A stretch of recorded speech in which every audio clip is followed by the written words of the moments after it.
Ola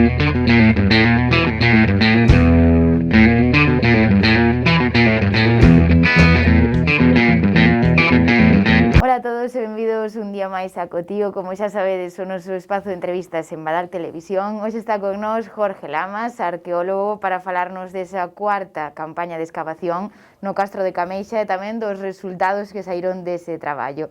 Que tal, Jorge? Benvido, como estás? Hola, bons días. Pois moi ben, aquí un ano máis despois desas campañas de excavación en Cameixa.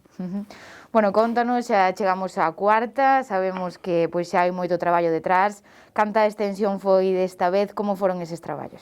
A ver, normalmente hai dúas maneiras de facer a excavación, ou con grandes orzamentos e excavando grandes áreas de metros cadrados, ou, como neste caso, nos interesa facer un xacemento, digamos, dinámico, no que cada ano se vai facendo un poquinho de todo, non? Entonces, este ano, o que fixemos foi cuadricular os 100 metros cuadrados, máis ou menos, que tiñamos proxectados no proxecto que se remite a patrimonio para a súa autorización, e a partir de aí, pois, vamos ampliando todo o que se vai facendo das outras campañas e nos mesmos sectores para ir completando todo o que é a estratigrafía, estruturas, etcétera, desa campaña, non? E neste ano, pois, en concreto, fixemos uns 50 metros cuadrados cara ao norte, ampliando a excavación que quedaba do ano pasado, e tamén decidimos este ano seguir ampliando un tramo máis de muralla.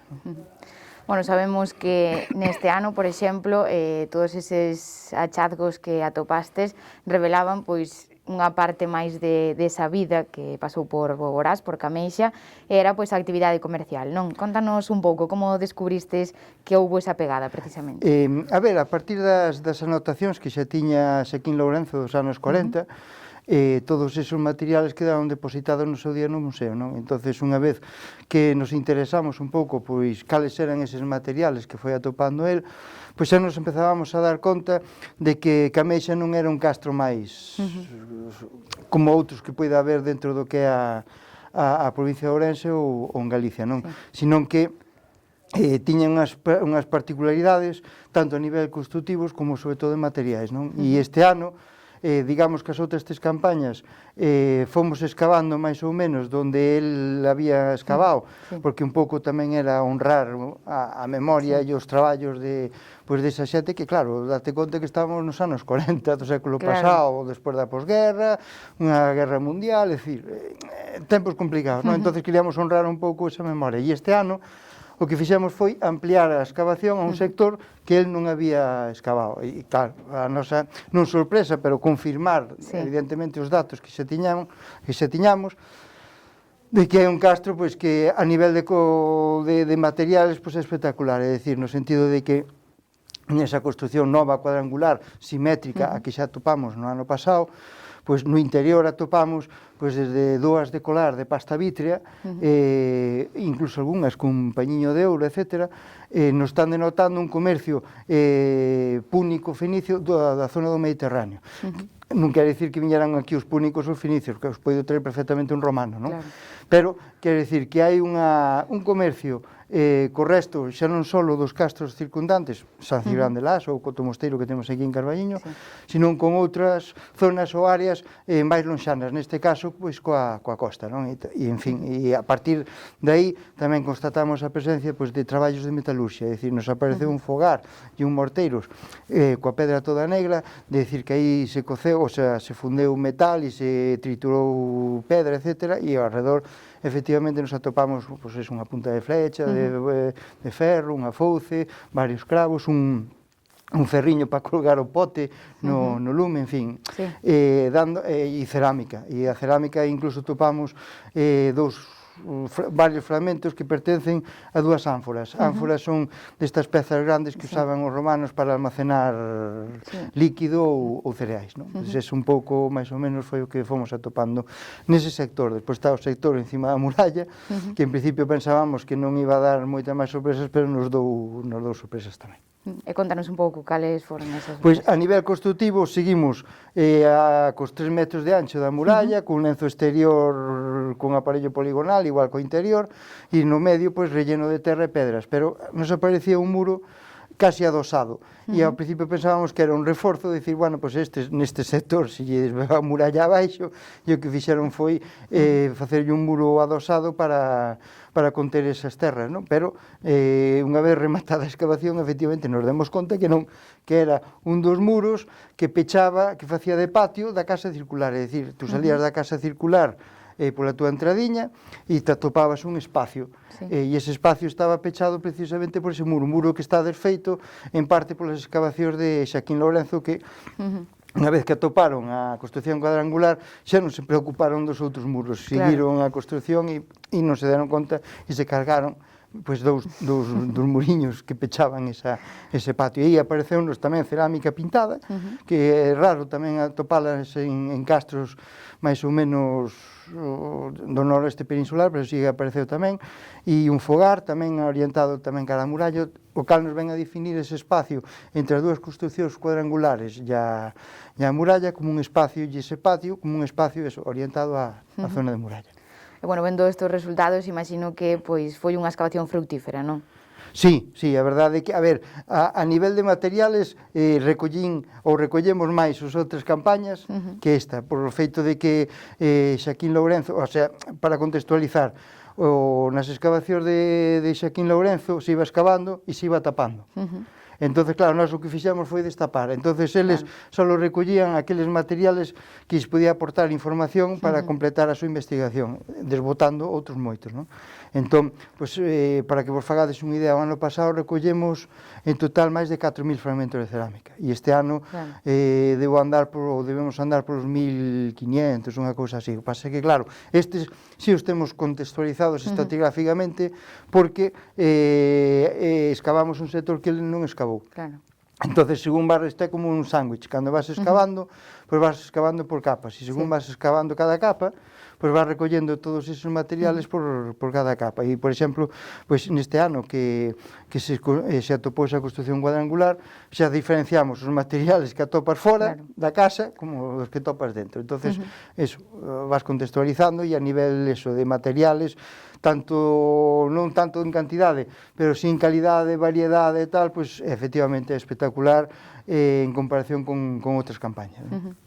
E, bueno, non sei se seguimos un pouco pois todas esas excavacións tamén anteriores, supoño que agora xa podedes decir se foron asentamentos sucesivos ou como era a vida nese castro. A ver, contextualizando un pouco o que é o castro de Cameixa, digamos, as primeiras novas arqueolóxicas que poida haber no entorno, os temos coa construción dun gasoduto. A uns 80 metros ao norte do castro, nos anos 90 fixeron un gasoduto. E nese gasoduto atoparon 3 fosas escavadas na rocha.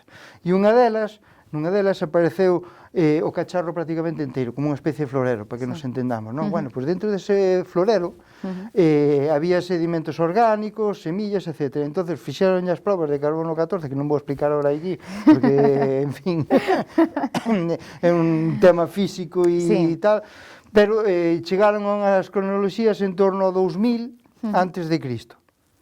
E entonces sabemos que esa zona foi poboada mínimo do calcolítico precampaniforme e idade do bronce inicial, do 2000 antes de Cristo. E que no castro as primeiras referencias que xa nos indicaba Xaquín Lourenzo é que podía ser de certa antigüedade, do século V ou século VI. O sea, que pasa? Que non se confirmou, por qué?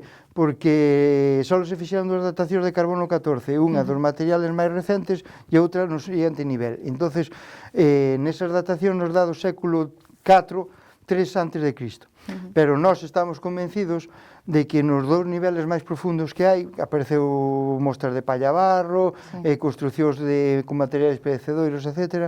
Estamos falando tranquilamente do século VI ou VII antes de Cristo. Entonces temos aí unha ocupación non intensa sempre, pero sí con máis ou menos intensidade, dende o 2000 antes de Cristo hasta o século II despois de Cristo. É dicir, que é cando, pois eso, xa unha vez acabada a Pax Romana aquí no noreste peninsular, pois se sigue explotando o territorio, hai castros que se abandonan, e hai outros castros que se reocupan. Neste caso é unha ocupación, como chamamos nós, galaico-romana, sin ter materiales expresos romanos. É dicir, agora excavamos unha construción supostamente tiñamos que atopar materiales de construcción romanos, o sea, tella romana, etc., que non aparece. O sea, o único que fixeron foi asimilar as construccións que había xa existentes e artellaron eles o seu modus vivendi a partir desas construccións. Entonces, bueno, temos esa ocupación, pois o castro seguramente ao largo de 600, 700 anos.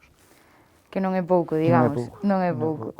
E, bueno, non sei agora o proceso como sigue, supoño que clasificades eses elementos que atopástedes e logo pois adaptarás a zona para visita, supoño, Efectivamente, a ver, queda a parte máis bonita e a máis visible que é a excavación, de andar ali con os pincelitos e co paletín e tal, pero depois queda a outra parte máis, entre comillas, ardua, que é, por un lado, facer todas as memorias que tens que entregar neste caso a Dirección Xeral de Patrimonio para xustificar os traballos que ali se fixeron e despois, en canto a eses materiales, pois hai que primeiro limpialos, despois clasificalos, hilalos, mirar se pegan algúns para ver, é como un puzzle, pero que che faltan pezas. Entón, ainda é máis complicado, porque se sabes que tes o puzzle, botas un día, 2 ou 10 e o faz, pero neste é máis complicado. Entón, tratamos de pegar os que máis ou menos para ternos unha idea das formas das vasixas, das olas ou das serras, para a partir de aí facernos unha clasificación tipolóxica dos diferentes materiais.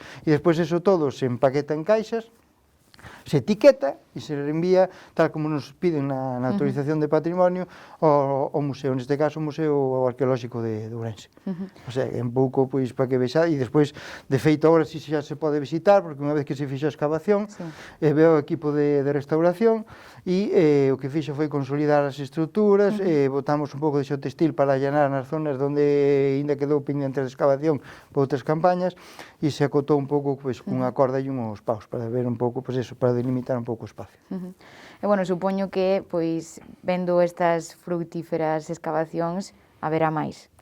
Pois eu coido que sí, a ver, houve unha visita institucional por parte do Concello de Boborás e da Xunta de Galicia, o cal hai que xa decir de aquí agradecidos por mostrar interés en pôr en valor o seu patrimonio e tamén a familia propiedade da finca, a familia dos herdeiros de Tomás Vila, que dende o primeiro momento se prestaron a autorizar e a ceder todos os traballos que ali se fagan nesa parcela. Eles se quedaron encantados do que ali sabía e despois viñeron os técnicos de patrimonio dende Santiago e quedaron maravillados. É dicir, eles, polas memorias que se iba entregando, xa tiñan unha idea do que había ali, pero querían ver este ano en persona todo o que ali se fixo, e por eles, según dixeron, que había que continuar sí ou sí. Hai disposición, esa é a idea, sí. Perfecto, pois, bueno, agardemos que sí, que siga habendo novas excavacións e que haxa moitas máis cousas que contar para que volvas aquí con nos. Cando que irades, vos, eu estou a vosa inteira disposición, non só xa para o Castro de Cameixa, sino para todo o que é o patrimonio da comarca, non hai inconveniente ningún. Pois moitísimas grazas por estar así con nos, Jorge. A vos por chamar. Os nosos espectadores tamén moitas grazas por estar con nos e vémonos mañá de novo en Acotío.